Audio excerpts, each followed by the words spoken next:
All right, welcome back for more Crispin Cross of Lead. We are on chapters 21 and 22 today. Recent events in the last couple of chapters. Bear has met, we find out this big man that Crispin met, his name is Bear. A couple things about Bear. He says, young Crispin, consider my two natures. I can be sweet and gentle, or I can be a vicious brute. So there's that side of Bear. Bear makes him swear an oath that he will stay with him. And Bear is now going to take him with him on his journeys, and we'll see what happens. So we're ready for chapters 21 and 22.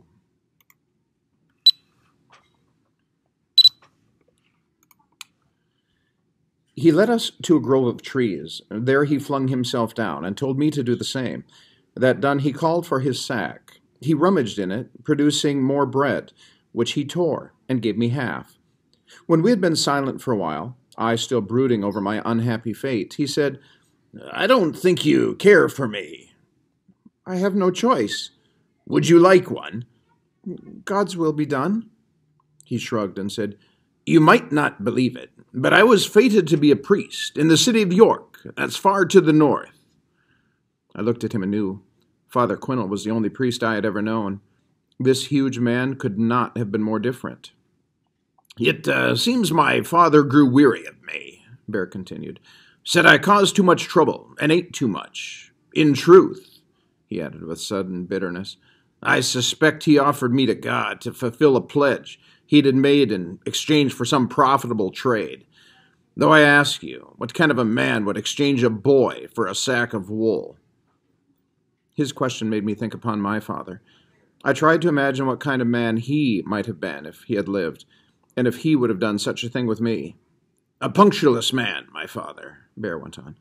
He paid my fees in full, gave me his hasty blessing, and walked away. I never saw him more. Willy-nilly, I was enrolled in a Benedictine abbey to be a monk, 12 years of age, younger than you, and already in robes and acolytes. Did you become a monk? I asked. I was at the abbey for 7 years. I learned how to pray, how to be silent. I learned to read Latin, French, even English. There's that. It keeps me from the gallows. Why? I said, for in spite of myself, I found myself interested in his story. The law. If you can read, you're treated as a priest. Common law does not allow priests to be hanged. But shortly before I took my final vows, he continued, when on an errand for my fat and greasy abbot, I came upon a group of mummers in a square close to the York Minster. Their music, tricks, and most of all their laughter, beguiled me. Perhaps it was the devil himself who took a liking to my soul. In any case, I ran off, like you, he added with a laugh. But how could you abandon God? I said. Had he not abandoned me? It was your father, not God, who left you, I said. I must have surprised him with my words, for he grew silent. When he spoke again, it was with less bravado. For 10 years I traveled with those people, he said. They became my dearest friends. We all went about the kingdom. Mind you, we lived only a tad beyond beggary, but my companions taught me better languages, the language of song, of hand and foot, and most of all, of laughter. Well, can you still be hanged then? Ha, is that your hope? He laughed. Not as long as I can read. But I did the next best thing. I went off to be a soldier. And abandon your new friends? Not abandoned, disbanded. Only St. Anthony knows where they went. Some wandered off, others lost their lives to brawls, jails, duels, or sickness. Some were lost to marriage. The wandering life, the mummer's life, is fragile at best. He shrugged. In any case, I'd rather be alone. Then why? I faltered. Why what? Speak out. Then why do you need me? In response, he reached into his sack and pulled out the leather balls again. As before, he tossed them round and round so they seemed to float about his hands. Here, he said, holding out the balls to me. Let me see how skilled you are. Me? Well, of course, you. I can't do such things. St. Crispin, he barked, stand before me. Reluctantly, I took my place before him. Now pay attention, he said. Beginning with one ball, he demonstrated how to toss it back and forth between his hands. He told me to do the same. I did so, clumsily at first, but under his insistent commands I began to grasp his method. "There, now," Bear said. "Watch this." He took up a second ball, and along with the first began to throw it back and forth. "Do that," he said. Tossing two balls between my hands was quite another matter. I could barely manage it. "Again," he shouted, "and again." When I failed, he was always severe, insisting I try over and over again. But at last the balls began to fly for me. After sitting back and watching me intently with his shrewd eyes, he said, "Enough, we need to move on. You'll practice more, you'll add more balls as you go. Music, too. And I vow, by the joy of Christ, you'll learn it well." "But why?" I said. "You shall see." We continued along the muddy road. This time as we went, Bear sang at the top of his voice. "Loudly sings the cuckoo, grows the seed and blooms the meadow. Comes the spring, the woods do sing. Sing cuckoo, now sing cuckoo. Sing cuckoo, now sing cuckoo." Then from his sack he took out a music pipe, a recorder, he called it, and began to play the same melody, after which he sang the verse again. "Sing," he commanded. "I don't know how." "Crispin, if I bid you to sing, you'll sing," he said. Haltingly, I tried. "Louder," I complied. As we went along, I was convinced more than ever that Bear was mad. Chapter 22. Toward early evening, Bear found a secluded spot some paces off the road. There he ordered me to stand against a tree. I hesitated. "Do as I say," he said. When I did, he pulled a twist of rope from his sack, and to my alarm proceeded to tie my hands behind the tree. "What are you doing?" I cried, seeing this as confirmation of his madness. "I need to fetch us some food," he said, pulling the knot tight. "You'll only interfere, and I don't want you running off." "But I swore I wouldn't," I said. "I beg you, don't leave me here." "Faugh," he mocked. "As God in heaven knows, both wheat and trust take a full season to grow." Without another word, he went off, leaving me alone. More than once I tested the knot, determined that despite my vow, I'd run off. But no matter how I tried, I could not get loose. Instead, my arms grew numb. How long he was gone, I don't know. Enough to fill my heart with more misery and make me swear violent oaths at him. I even screamed for help, though I knew help would never come. But when I caught sight of the sack he had left behind, I told myself he was bound to return, if not for me, for it. Sure enough, he did. What's more, a large, fat rabbit dangled from his hands. "There, St. Crispin," he said when he came into view, a great grin on his red-bearded face. "Now you can see that for good or ill, I always keep my word." He untied me. Faint from standing so long, my arms aching from being tied, I immediately sat down. "Do you know the penalty for poaching?"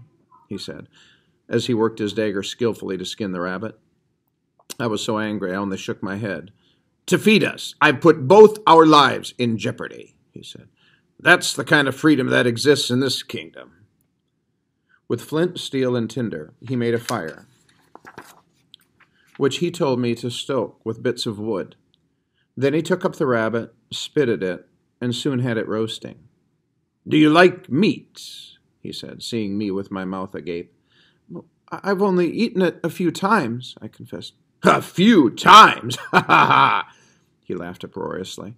"Ah, Crispin, the blessed saints were kind when they guided you to me. For my part, I love meat." When he proclaimed the rabbit cooked, he tore it apart and gave me some. As I shoved the bits into my mouth with my hands, I admitted to myself it was the best food I had ever eaten.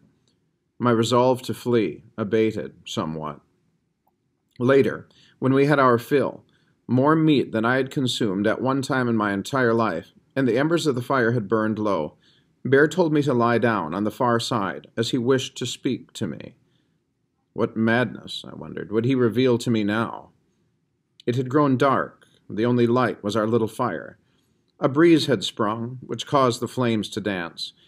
Bear's red beard seemed to glitter in the firelight, so that his face, despite the dark, was equal to any sun. His bald head gleamed like a moon. Indeed, he was big enough to fill the entire sky. Then he began to speak of his many adventures, his riotous life, the marvels he had seen, the scrapes he had escaped, his fortunes good and bad. Never had I heard such tales.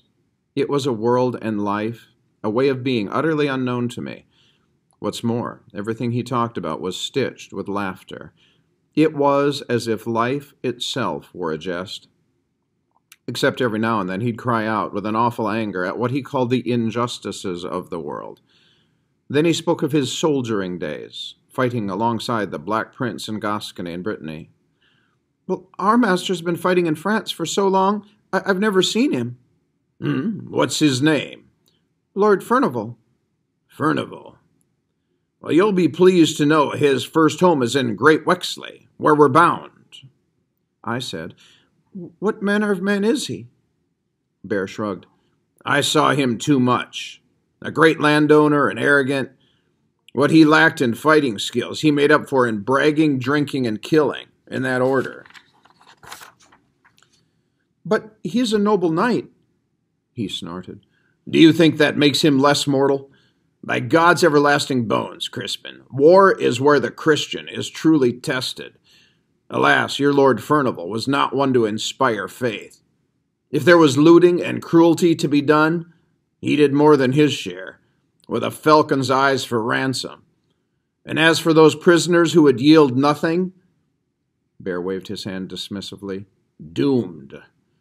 And regarding his fondness for women, I shan't say. But you may believe me, as Jesus shall be our judge, your Lord Furnival shall have much to answer for." "His steward is cruel." "A suitable pair. And what village is that?" "Stromford," I said before I could catch myself. When he lapsed into silence, I thought of what Bear had said about Lord Furnival. It made me uneasy, thinking it might have been a mistake to reveal my connection and where I was from. There could be a danger if Bear was truly mad, and we were going there. And yet, he seemed to know so much, more than any man I had met. How, I asked myself, would he consider me when he knew more of what I was? The fire smoldered, a breeze blew, a bird whistled into the dark.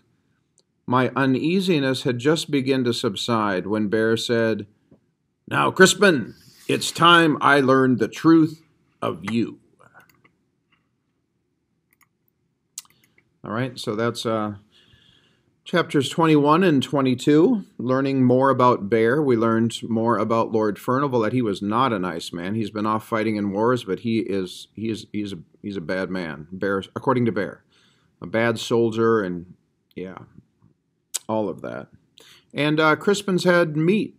He can't even remember the last time he's had meat. Can you remember the last time you've had meat? Yeah, like yesterday. All right, we'll see you back for a couple more chapters.